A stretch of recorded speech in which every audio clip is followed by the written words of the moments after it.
এনেদৰে এই দুষ্কাৰ্য কৰিব নোৱাৰে। আজি আমি দেখুৱাইছোঁ পোনপটীয়া সম্প্ৰচাৰত। আমি কিন্তু অনুৰোধ কৰা নাই, আমি জোৰ কৰা নাই, আমি জোৰ কৰা নাই, আমি জোৰ কৰা নাই, আমি জোৰ কৰা নাই। গাঁওবাসীৰ অনুৰোধ, গাঁওবাসীয়ে জোৰ কৰিছে। পিংকি চুতীয়াই বাৰম্বাৰ অনুৰোধ কৰিছিল যে মই জাপ দিম পোনপটীয়া সম্প্ৰচাৰত। আমি তাকেই দেখুৱাইছোঁ। পিংকি আপুনি আৰম্ভ কৰক, আমাৰ সময় নাই। আপুনি আৰম্ভ কৰক, আমাৰ সময় নাই। আপুনি আৰম্ভ কৰক, আমাৰ সময় নাই। যি আমাৰ ওচৰত আছে জিংকি আৰু আমাৰ এই দুষ্কাৰ্য এনেকৈ ধৰণৰ দুষ্কাৰ্য কোনো কৰিব নোৱাৰে। আমি কোনো বল প্ৰয়োগ কৰা নাই। আমাৰ ৰাইজৰ, আমাৰ বিভিন্ন ৰাইজৰ বিপুল দাবীত আমি আপোনালোকৰ পোনপটীয়া সম্প্ৰচাৰ দেখাবলৈ আমি আৰম্ভ কৰিছোঁ। এয়া জিংকি আমাৰ সময় নাই। তুমি জপিয়াই দেখাই দিয়া।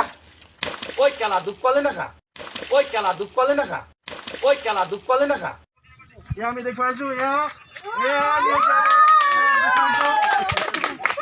আচলতে দুঃসাহসিক কাৰ্য, বহু প্ৰতিভা সম্পন্ন।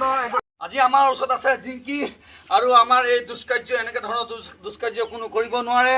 আমি কোনো বল প্ৰয়োগ কৰা নাই। আমাৰ ৰাইজৰ, আমাৰ বিভিন্ন ৰাইজৰ বিপুল দাবীত আমি আপোনালোকৰ পোনপটীয়া সম্প্ৰচাৰ দেখাবলৈ আমি আৰম্ভ কৰিছোঁ। এয়া জিংকি আমাৰ সময় নাই। তুমি জপিয়াই দেখাই দিয়া। ঐ কেলা দুখ পালে নাখা।